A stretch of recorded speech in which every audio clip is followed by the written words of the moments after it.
ಮಗ ಬರಲಿಲ್ಲ. ದನಗಳು ಬಂದು ಕೊಟ್ಟಿಗೆಯಾಗ ಬಂದು ತಾನೇ ನಿಂತು ಬಿಟ್ಟು ಅವಾಗ ಮಗು ಸಿದ್ದರಾಮ ಬರಲಿದ್ದು ಗೊತ್ತಾಯ್ತು. ಎದಿ ಎದಿ ಹುಡುಕುತ್ತಾಳೆ. ಮುದ್ದಣ್ಣ ಗೌಡರು ಕಣ್ಣಾಗ ನೀರು ಬಂತು. ಯಾವಾಗಲೂ ಇಷ್ಟಲಿಂಗವನ್ನ ಪೂಜಾ ಮಾಡಿ ದಾನ ಧರ್ಮ ಮಾಡ್ತಕ್ಕಂತ ಧರ್ಮವಂತ ಯಾವ ಅರಹುಚ್ಚನಾಗಿರ್ತಕ್ಕಂತ ನನ್ನ ಮಗನಿಗೆ ಏನಾಯ್ತು? ಕಣ್ಣೀರಿಡ್ತಾನೆ. ಸುಗ್ಗಲಾದೇವಿಗೆ ಶಿರ ಬಿಗಿದು ಹೋಗಿತ್ತು. ನನ್ನ ಮಗ ಬರ್ಲಿಲ್ಲಲ್ಲ ಮನೆಗೆ, ನನ್ನ ಮಗ ಬರ್ಲಿಲ್ಲಲ್ಲ. ಒಂದು ದಿನ ಹೋಯ್ತು, 2 ದಿನ ಹೋಯ್ತು, 3 ದಿನ ಹೋದರೂ ಕೂಡ ಸಿದ್ದರಾಮನ ಪಕ್ಕ ಹತ್ತಲಿಲ್ಲ.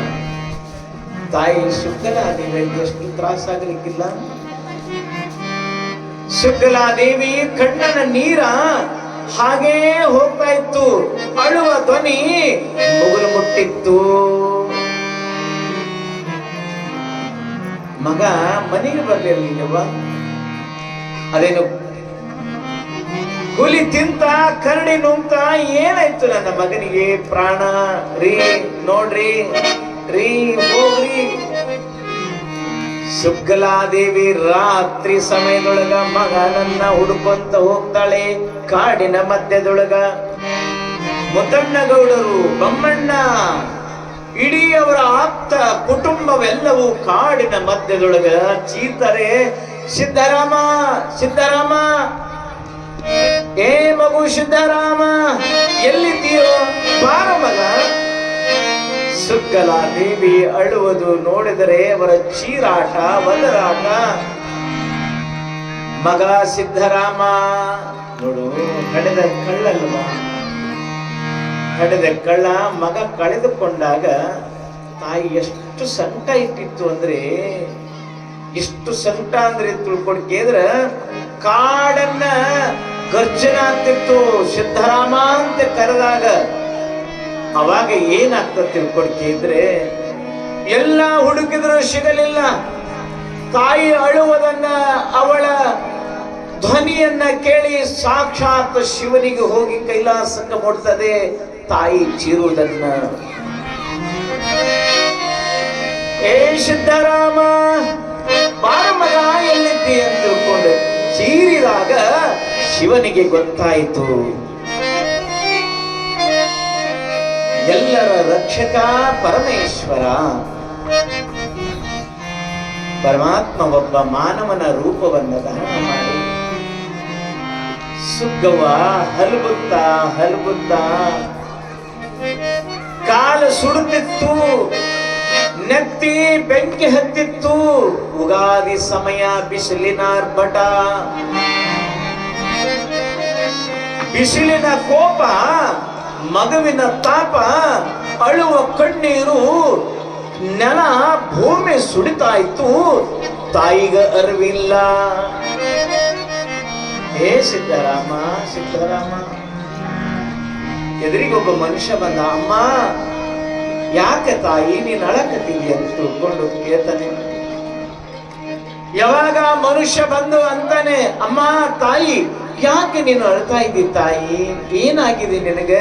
ಯಪ್ಪ, ನಾ ಏನು ಹೇಳಿಪ್ಪ, ನನಗ ಬಹಳ ಅರಹುಚ್ಚನಾಗಿರ್ತಕ್ಕಂತ ಸುಂದರವಾದ ಮಗ ಕಳೆದುಕೊಂಡನಪ್ಪ.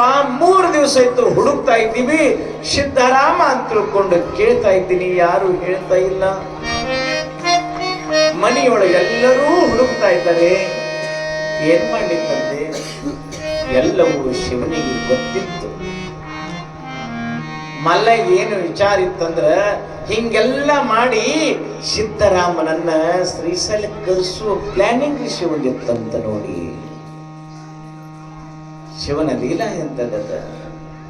ಮಗನನ್ನ ಅಗಲಿಸಬೇಕು, ತಾಯಿ ತಂದೆ ದುಃಖವಂತರಾಗಬೇಕು. ಇವೆಲ್ಲವನ್ನ ನೋಡಿದಾಗ ಆ ಪರಮಾತ್ಮನಾಗಿರ್ತಕ್ಕಂಥ ಮನುಷ್ಯ ಹೇಳ್ತಾನೆ, ತಾಯಿ ಅವನ ಹೆಸರೇನು? ಧೂಳಿ ಮಾಂಕಾಳ ಅಲ್ಲಿಲ್ಲ. ತಾಯಿ ಅಂತದ ಅಳಕೊಂತು. ಏ ಸಿದ್ದರಾಮ, ನಾನು ನಿನಗೆ ಕರೆದ ಹೆಸರನ್ನ ಬಿಟ್ಟು ಇನ್ನೊಂದು ಹೆಸರಿಟ್ಟಂತ ತಿಳ್ಕೊಂಡು ಶಟ್ಕೊಂಡು ಎಲ್ಲಾದ್ರೂ ಓಡಿದೇನು ಮಗ? ತಾಯಿ ಹೆಂಗ್ ಬಡಬಡಿಸ್ತದ ನೋಡ್ರಿ.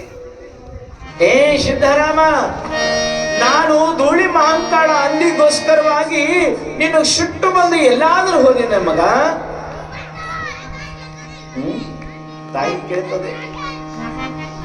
ಅಷ್ಟೇ ಅಲ್ಲ ಸಿದ್ದರಾಮ, ನಿನಗೆ ದನಗಳನ್ನು ಕಾಯ್ಲಿಕ್ಕೆ ಅಡವಿಗೆ ಹಾಕಿದ್ದೇನೆ ಅಂತ ತಿಳ್ಕೊಂಡು ನಿನಗೆ ಸಿಟ್ಟು ಬಂದು ಏನಾದ್ರೂ ಮಾಡ್ಕೊಂಡಿನ ಮಗ ಸಿದ್ದರಾಮ?